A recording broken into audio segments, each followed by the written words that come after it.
Hey everyone, and welcome back to the channel. First things first, where do we even start looking? The passenger airbag system is mostly located on the passenger side of the dashboard. The main components we're concerned with are the airbag module itself, which is usually housed behind a panel in the dash, and the wiring that connects it to the SRS control module. This wiring often runs under the dashboard, along the floor, and sometimes even under the passenger seat, especially if your car has a passenger occupant detection system. So, our search area is primarily the passenger side footwell, under the dash, and potentially under the seat. Before you touch anything, though, a critical safety warning. Always disconnect the vehicle S battery and wait at least 15 to 30 minutes before working on any part of the airbag system. This allows the system's capacitors to fully discharge, preventing any accidental deployment. Safety is non-negotiable here. Now that we've taken our safety precautions, let's get into the diagnosis.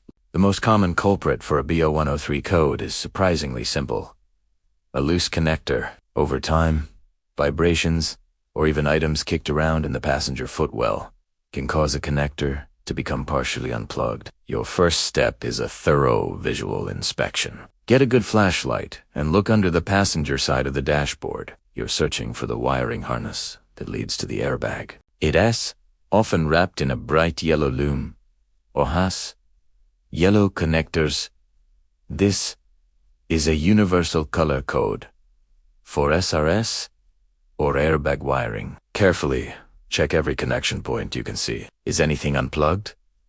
Does a connector look loose or damaged? Gently wiggle them to see if they click back into place. Pay close attention to the main connector going into the airbag module itself and any other connectors you find along that yellow-taped wire. Another frequent trouble spot is under the passenger seat. Many modern cars have sensors in the seat to determine if a passenger is present and how much they weigh. This information is crucial for deciding whether and how to deploy the airbag. The wiring for these sensors can get snagged or disconnected by things sliding under the seat or even by adjusting the seat back and forth aggressively. So, slide the passenger seat all the way forward and then all the way back, inspecting the wiring underneath, in both positions. Again, look for any stretched, pinched, or disconnected wires, typically in that same yellow sheathing. If you find a loose connector, 9 times out of 10, securely reconnecting it will solve your problem. Just make sure you hear or feel that satisfying click to know it's fully seated. So,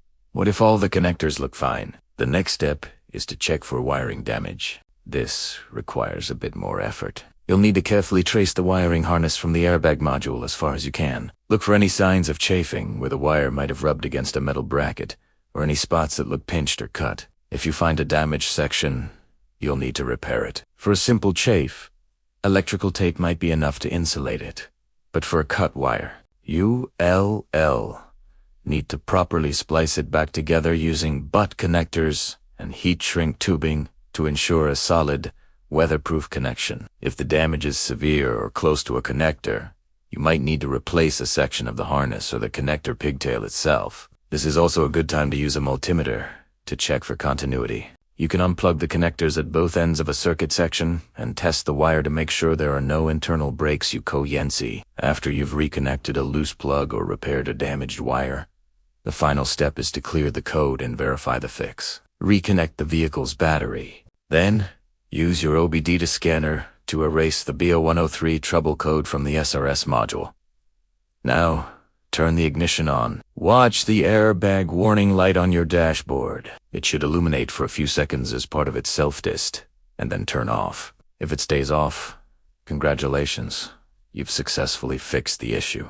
Take the car for a short drive and rescan to be sure the code doesn't return. If the light comes back on and the code reappears, it could indicate a more complex issue, like a faulty passenger airbag module or a problem within the SRS control unit itself. At that point, it might be best to consult a professional mechanic who has more advanced diagnostic tools. And that's a wrap on diagnosing and fixing code B0103. It's usually a simple fix, but one that's crucial for the safety of your passengers. Remember to always prioritize safety by disconnecting the battery first. Thanks for watching, and if this video helped you out, be sure to hit that like button. Subscribe for more DIY repair guides, and let me know in the comments if you have any questions. Drive safe, and I'll see you in the next one.